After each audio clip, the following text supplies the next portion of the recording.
Hey everyone, welcome to the Dyl Pickle Movie Network. A bit of a different video today. I'm not reviewing any movies per se. I will still be giving you my thoughts on some movies, but I am a long time advocate and lover of physical media. And I've never really talked about physical media in a grand sense here on the channel, but I'm very passionate about it, especially in the midst of this whole streaming wars of all these streaming services like battling for rights over certain movies and trying to pick them up for their streaming services. And then a few months later, they might drop it from their streaming service. And then you might have to subscribe to another streaming service to watch a movie you want to see or a show you want to see. Or in some cases, they'll be stripped entirely from the streaming services and won't end up on any other streaming services or video on demand. And then essentially those films are kind of like lost forever unless you are a pirate and bootleg it somewhere out there. But like that's the thing with physical media that I'm so passionate about is understanding that like these films can only truly be preserved if we have a physical, tangible copy. I mean, we've all had those papers in college, those high school papers where we type the whole thing and then somehow it just doesn't save to our computer. And then we're like, crap, we're shit out of luck. When if we just wrote it down on paper, we would have it and we'd be able to retype it and resave it. It's just that whole idea of, nothing is truly safe or saved in the internet. And, I have experienced that on my own channel. I ran a trivia league. I still run a trivia league. And one of our great matches, Brian Nussbaum's match, I will never forget. We tried to download it from StreamYard and it just was not there. And that's just the truth of it. That's what happens with the internet sometimes. That's what happens with streaming services, especially in the wake of like so many directors trying to like revamp their old films, like George Lucas in the Star Wars movies, or re-editing The French Connection in recent years, or even what James Cameron is doing with some of his films and just making them look a little bit different. If you want the film in its most original form, you might not get that if you just log into Netflix because it might be the most updated current version of that film that exists. So needless to say, I'm a big advocate for physical media, also because I think it's just cool. Similarly to how like records are back in style, like it's cool to just display your movies and see all these really beautiful sets of artwork.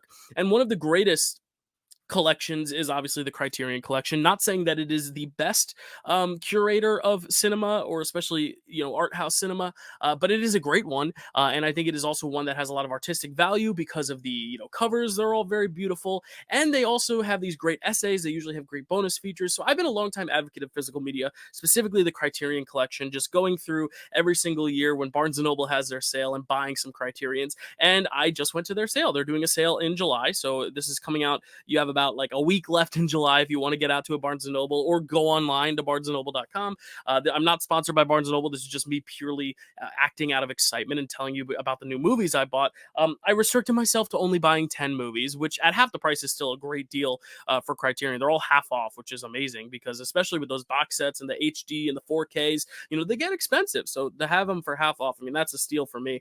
But I figured I would show you the 10 new films I got from the Criterion collection at Barnes & Noble. I almost wanted to videotape myself in the Criterion aisle, kind of like one of those Criterion closet videos, but it was a little weird for the people around me if I were just like talking to a camera in the midst of this store. So one day I will actually go to the Criterion closet. It is a bucket list item of mine.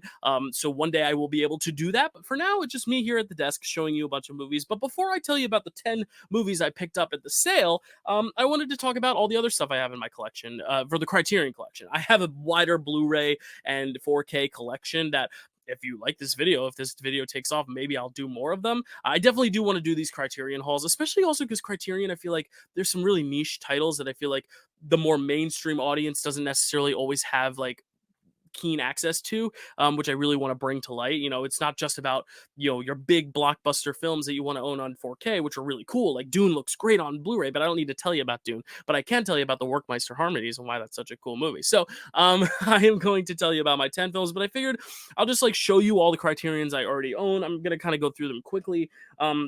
Just gonna show off my collection as is, as it already stands. The first two I have right here are actually the first two I ever bought, first two Criterions I ever bought, which is Moonrise Kingdom and The Royal Tenenbaums. Wes Anderson. This is when I first like discovered Wes Anderson, and I was like, wow, his films are really, really cool, and they are considered like really high art, and I really liked the artwork specifically for Moonrise Kingdom.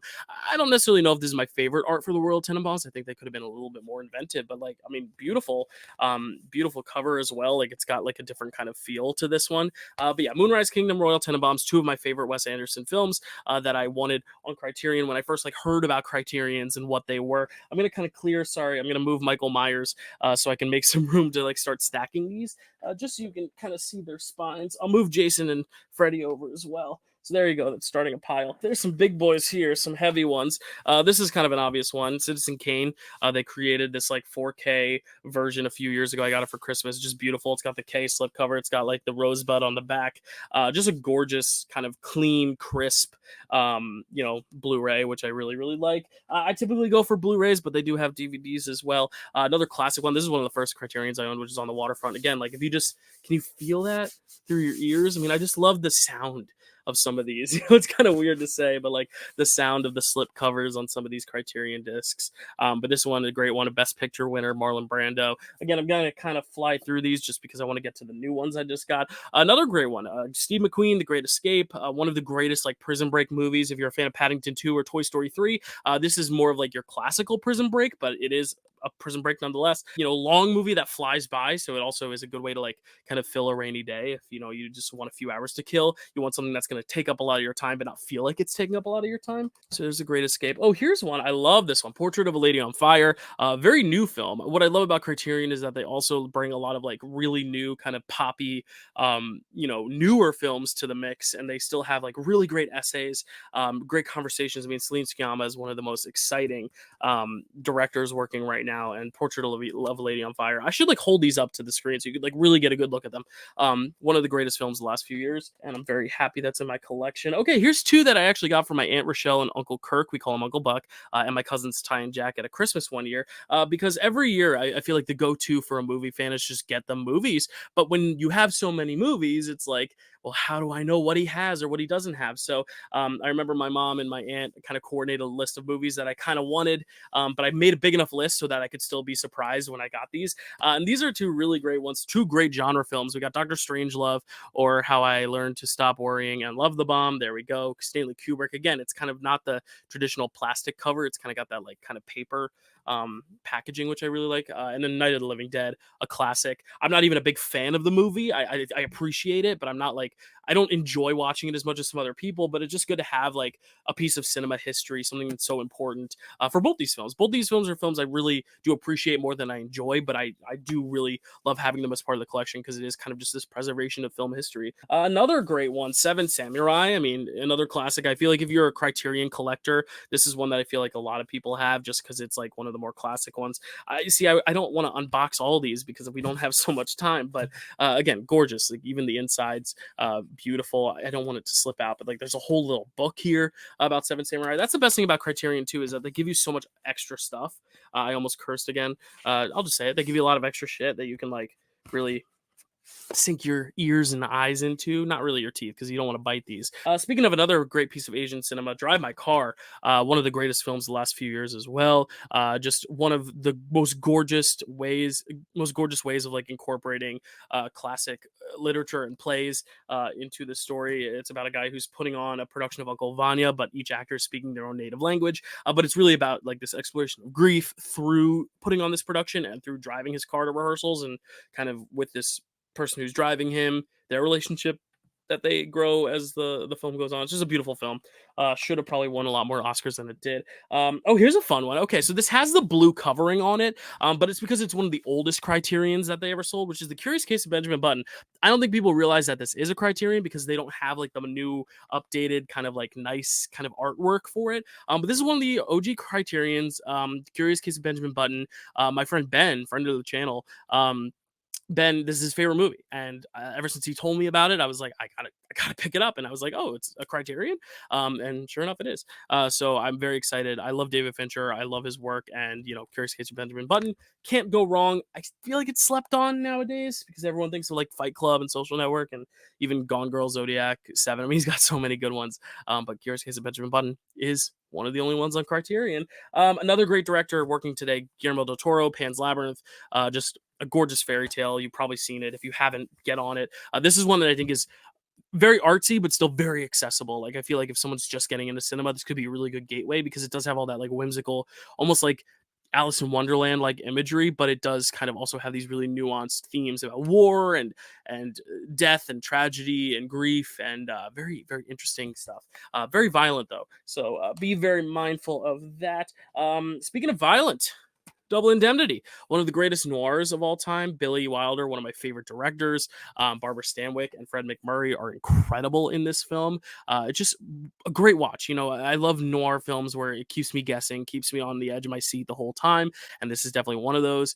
You think it's going one direction, it goes the other one. You kind of see things before they happen, and all the great foreshadowing. Just one of those very classic slick, clean noir films. So, highly recommend Double Indemnity. What's next? I'm just kind of picking up as it goes in the pile. Tootsie! We just covered this on Picture This a few months ago in 1982. A Best Picture nominee. Very rare for like a comedy, especially one as broad as this. But there's a lot of nuance below the surface. I think it hasn't aged well in some circles, but I do think there's some very valuable things to be taken from Tootsie and how it just discusses gender norms, even if I think if they were going to make it today, it would be even more nuanced and even more thoughtful of gender representation. But very good. Dustin Hoffman's incredible in this. Jessica Lange wins the Oscar for that as well. Very, very good performance there. Another one I actually got from my aunt and uncle, my Aunt Ro and Uncle Kirk, is The Breakfast Club. Again, it's one of those picks that like you could probably watch it on any streaming service and you could probably get a Blu-ray and it's probably just fine. But like, I don't know. It's just one of those classics that, like, if it's part of a collection and it's one of the great, most influential films of its kind, I mean, why not just add it to the collection? So, not anything too transcendent of artwork wise for this one. But again, it's not all about the artwork. It's also about the commentaries. You get an Anthony Michael Hall, Judd Nelson, Molly Ringwald, Ali Sheedy. Like, they all give their own, like, commentaries and interviews on this thing. So it's just cool to hear their voices talk about it as well. Make sure the stack doesn't fall over there. Another one that's fairly recent, The Sound of Metal, or sorry, Sound of Metal. There's no one of the greatest Oscar wins for best sound that there ever has been. I love the way they play with this guy and his hearing loss, as he kind of suffers this really drastic change of his whole lifestyle, from losing his hearing very rapidly in a very instant way. Just very beautiful, very empathetic piece that if Daniel Kaluuya's Judas and the Black Messiah performance was a year later, I think Paul Raci would have definitely won the Oscar for this. It just happened to be that Daniel Kaluuya gave an all-timer performance, but Paul Raci also gives an all-time performance in here, as well as Riz Ahmed. He's great in it too, but like Paul Raci is the one who really like stood out to me the most. So I really recommend this one. Okay, another famous popular one of recent years, Uncut Gems. I'm gonna unbox this one just because I love the way the DVD itself is with the little like Furby looking eyes or whatever, and you got like the gem inside. Everything is just so like colorful and you know look at that. Isn't that cool? I love it. I love it. I love basketball. I love sports betting in a safe way. I advocate for safe sports betting, but I'm also a sports bettor. So it's like really fun to kind of see those worlds collide in like a crime thriller. And it makes you kind of fear the world of sports betting and just gambling and addiction in itself, but also just like this story about this lost soul. I think Adam Sandler playing this role is just like a genius casting because he's known for a very specific type of movie, and that is not this type of movie, but it's definitely a type of character he would play in a comedy. But because it's a drama, it just works so well with Adam Sandler's style and his acting. So I'm very, very much a fan of Uncut Gems. Another just influential, iconic, all-timer, Do the Right Thing. Probably the greatest piece of black cinema of the like modern kind of modern classics era, I guess, made in 1989. So I guess it could be considered just a classic, not even a modern classic, because we are a little bit more removed from 1989. But again, gorgeous, gorgeous slipcover, and of course, we get the big kind of mural, and then Do the Right Thing, a little booklet of it. I mean, again, these criterions just give you so much to like feast your eyes on before you even watch the movie, which is so fun. It's like you can plan a whole day around a certain movie because you can watch the movie, then you can watch the movie again with like a commentary or like a behind the scenes video, and then you can read the essay about it, and then you can watch it again now having learned all you learned about it. So you can kind of spend your whole day with a single movie because of Criterion, which is really cool. And there are some other great distributors out there as well that do similar things in terms of movie preservation. Okay, company. Stephen Sondheim, the greatest musical theater composer of all time. I will not hear otherwise. I'm sure most people agree. If you are a musical theater fan and you don't have this, please pick it up if you can. It is an original cast album. It's kind of like the behind the scenes of them recording the cast album of Company, but it kind of goes kind of even deeper than you'd expect. Like, you're not just a fly on the wall, you're a fly on the microphone that the actors are recording on. Like, it's so deep and personal. The only thing about it is it's like only an hour long, and I wish it was like 3 or 4 or 5 hours.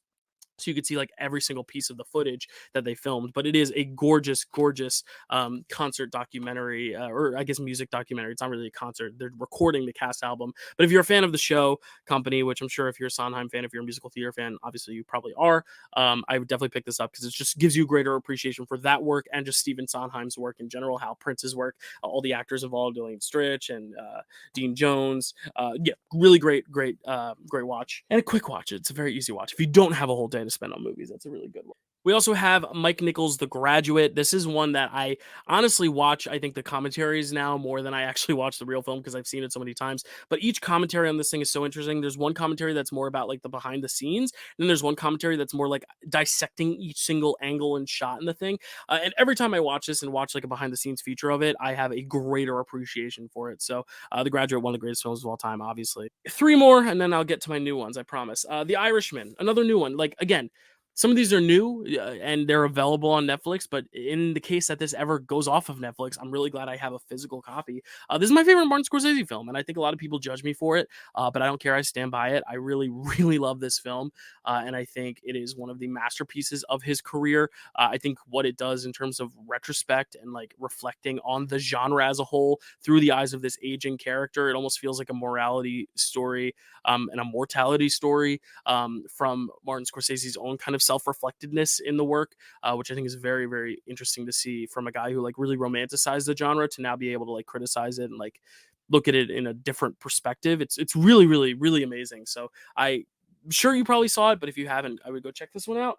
All right, and a very, very popular. This is probably the most popular title on Criterion, and that is Disney Pixar's Wall-E. I'm a bit surprised that this is on Criterion, but I think it's cool because it shows that like even if you're a very mainstream blockbuster populist film, you can still have an impact and still feel like you need a preservation in a way. Though I will say I hope it doesn't become necessarily the big norm that Disney puts out all their stuff because they're making enough money as is. But I do think it's really cool that some of their titles, or at least this one, is selected to like have its own spotlight on Criterion, especially because this is one that I feel like is a little slept on nowadays. I think everyone thinks about like the big heavy hitters of the time, Finding Nemo, Toy Story, Incredibles. They don't really talk about Wall-E as much, but if you watch Wall-E, and I think if you've recently watched Wall-E, it does linger on the brain, especially that first hour. So it's as close to an art house film as Pixar is probably ever going to make.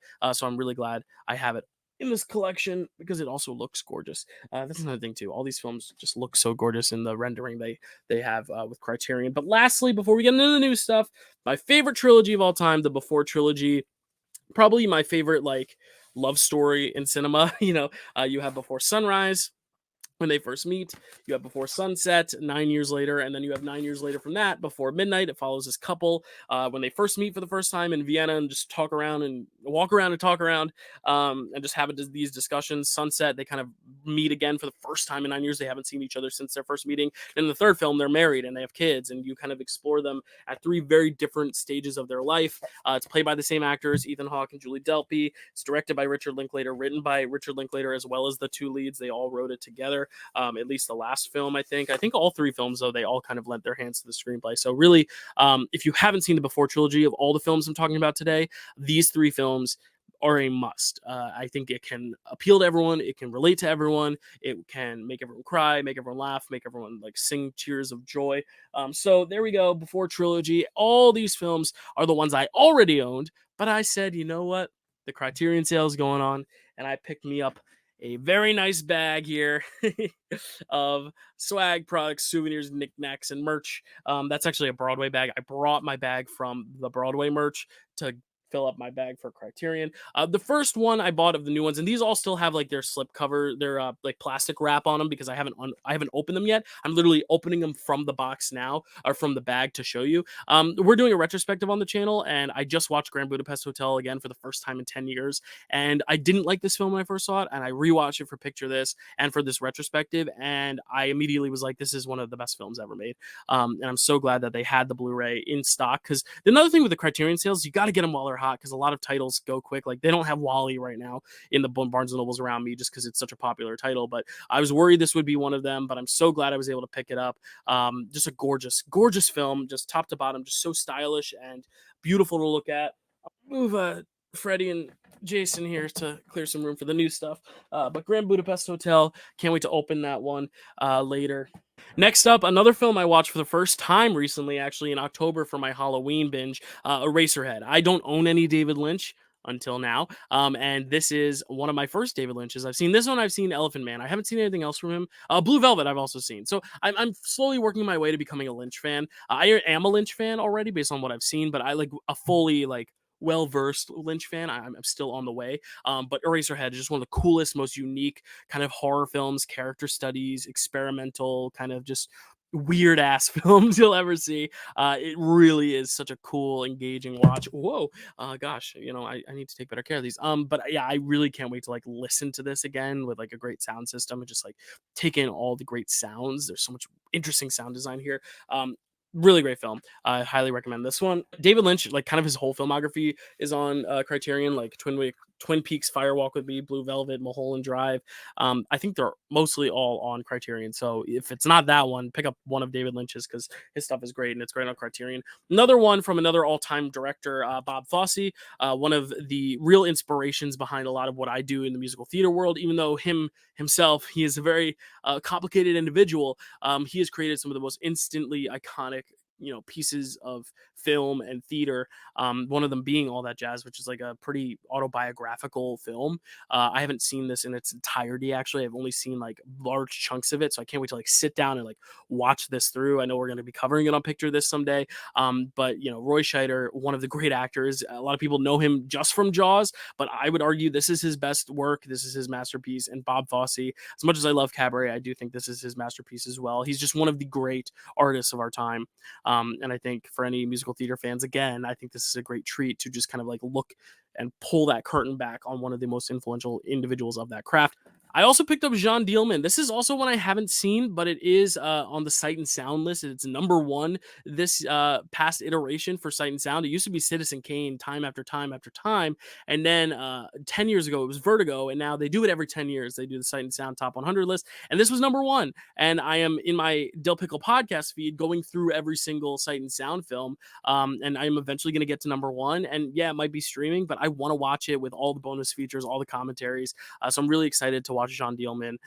It really sounds like my thing. It's all about routine, but like what happens if your routine is slightly, altered in a little way? What does that do? And what drama can that create for the viewer? It's 201 minutes, but I've heard it's great, and I cannot wait to just dig into this one. I'm really, really excited that they had this in the sale because, as I said, it's not easy to find every title you want, and I was very sad that there were some titles I still couldn't find. One of them being like the Zeffirelli Romeo and Juliet, which I couldn't wait to pick up, but they just didn't have it. But I'm very glad they had this one. Another one I'm so glad they had because I looked everywhere for it, couldn't find it, and then I found it by happenstance lying in a pile that I was like, wait, is this what I was looking for? And it's Bound, the Wachowski's best film. I will not hear otherwise. Just kidding. I will hear your arguments for The Matrix Reloaded, and Speed Racer. I will hear it. But I think Bound is their greatest work. And it's just a gorgeous, gorgeous film. It's gorgeously photographed. It's got one of the steamiest, most beautiful like romances you've ever seen. And what I love what they did with the Criterion is that they actually, I haven't watched the Criterion, but from what I've heard,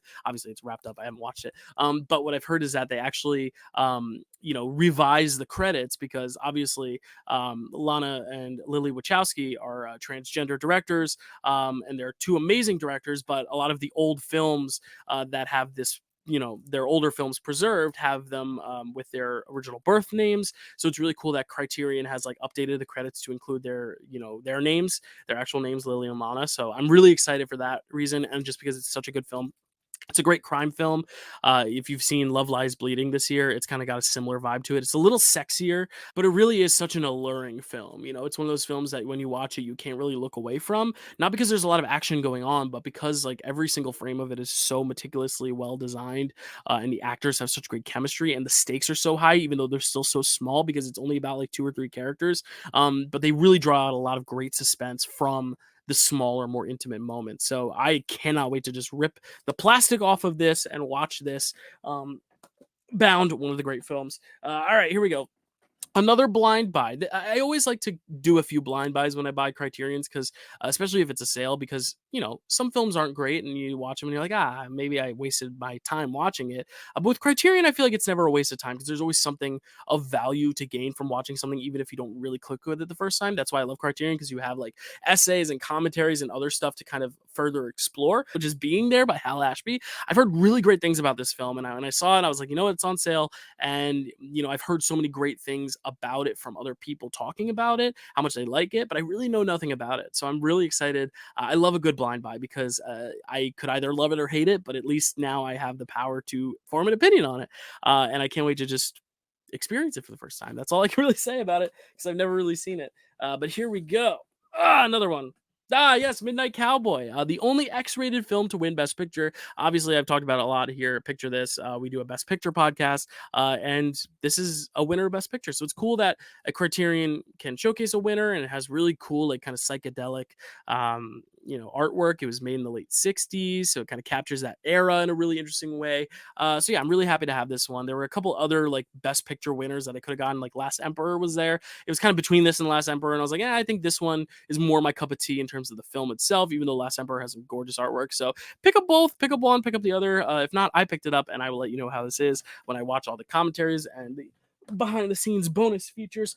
Okay, very interesting story about the Workmeister harmonies. Now, this film, first off, the opening sequence, one of the greatest opening sequences of any film. It is one of the most like captivating, emotionally resonant, but very simple and beautifully simple openings. I really don't want to talk much about the film and talk much about that opening because it's one of those things that like my words cannot suffice in explaining how powerful it is. But if you've familiarize yourself with any of Bellatar's work, which I hope you have. If you're a cinephile watching this, like I hope you've at least checked out some of Bellatar's work. Satan Tango is like one of the big ones that he did, but Satan Tango is like 7 hours long, so I don't blame you if you haven't seen that one. But this one, I think it's only like 2 hours. It's a little bit more accessible, I think, just as a watch, a quick watch, a more digestible watch. But the Workmeister harmonies, just really, really great film. It's a very interesting parable set in this really kind of like familiar but also like futuristic world. It's a great commentary on just society and culture at large, and what we could eventually, get to, and this like coldness and this harshness of reality that Bellatar brings to all his works. I also like this because it's a 4K. I didn't even realize when I picked it up, it is a 4K Ultra HD, which is really, really cool. So it's got the HD and the Blu-ray, which is probably why it was a little bit more money than the regular half price Criterions. But I kind of got trolled by a friend of the channel. I won't name names, but I brought this up. There was a question of like, what are the greatest movie openings of all time? And this was on my list. And one of my friends was like, that's a title you made up. So I'm here to say it's not only not a made up title, but there's a 4K version of the Criterion because it's that good and that much in high demand. I'm glad they had this at my Barnes and Noble to pick it up, and I hope more people check this movie out. It does have one of the great openings, and even though maybe I guess it's a from unfamiliar title to some, hopefully this will shine a spotlight on the Workmeister harmonies. Early 2000s film, I believe it was in the year 2000 it came out. So kind of the turn of the century, which is also a really cool way to look at it because of what the actual subtext and the meat of the story and the visuals and the atmosphere is saying. Just a very interesting look at like this kind of ghostly black and white universe that Bellatar is giving us here. So really, really highly recommend this. And if you are the friend listening, I still love you. But it exists. It's a real film, and it's here. I got two more for you. This one here, one of my favorite directors. We already talked about him with the Before trilogy. Richard Linklater's Dazed and Confused. Never got this one. Actually, I've never seen this one. This is another blind buy. Not as much as a blind buy because like I know what it's about. I know some of the beats of it. I've seen some scenes of it, but I've never actually sat down and watched it in its entirety. And I was like, you know what?